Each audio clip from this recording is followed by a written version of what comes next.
নিজেকে কালী বানান, লক্ষ্মী না।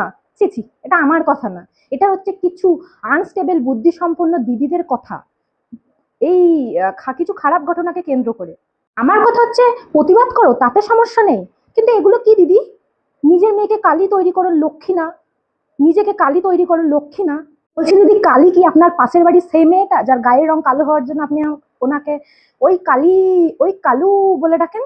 না হচ্ছে সেই মেয়েটা যার যার বিয়ে হয়েছে সদ্য, তার একটা ছেলের বউ, যার কালো হওয়ার সাথে তো আপনি বিদ্রুপ করে কালী কালী বলেন? সে মেয়েটা নয় তো? তাহলে মা কালী বলতে শিখুন।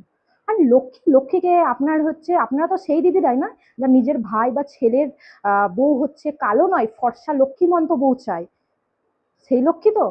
যদি না হয় তাহলে মা লক্ষ্মী বলতে শিখুন। অনেক তো হলো, এবার ছাড়ুন নিজেদেরকে দেবদেবীর সাথে তুলনা করা। ঠিক আছে, আপনারা সেই যোগ্যতা অর্জন করেননি, আমরা তো এক্সাম্পল দিতেই পারি। ঝাঁসি রানী লক্ষ্মীবাইয়ের কথা চিনেন তো, না চিনেন না? যদি না চিনে থাকেন একটু স্টাডি করে নেবেন। সমাজকে বলুন যে ঝাঁসি রানী লক্ষ্মীবাই কতটা সাহসী ছিলেন, তার উদাহরণ দিন। মা কালীর তেজ সহ্য করতে পারবেন তো? মা লক্ষ্মীকে একজন, মায়ের একজনকে প্রশংসা করতে গিয়ে মায়ের আর একটা রূপকে অপমান করে ফেলছেন না তো? ঠিক আছে, তাহলে সবাইকে অগ্রিম কালী পুজোর শুভেচ্ছা। সবাই সুস্থ থাকবেন, সাবধানে থাকবেন। আমার কথাটা যদি ভালো লেগে থাকে তাহলে শেয়ার করে থাকবেন আর কমেন্টে আপনার মতামত জানাবেন।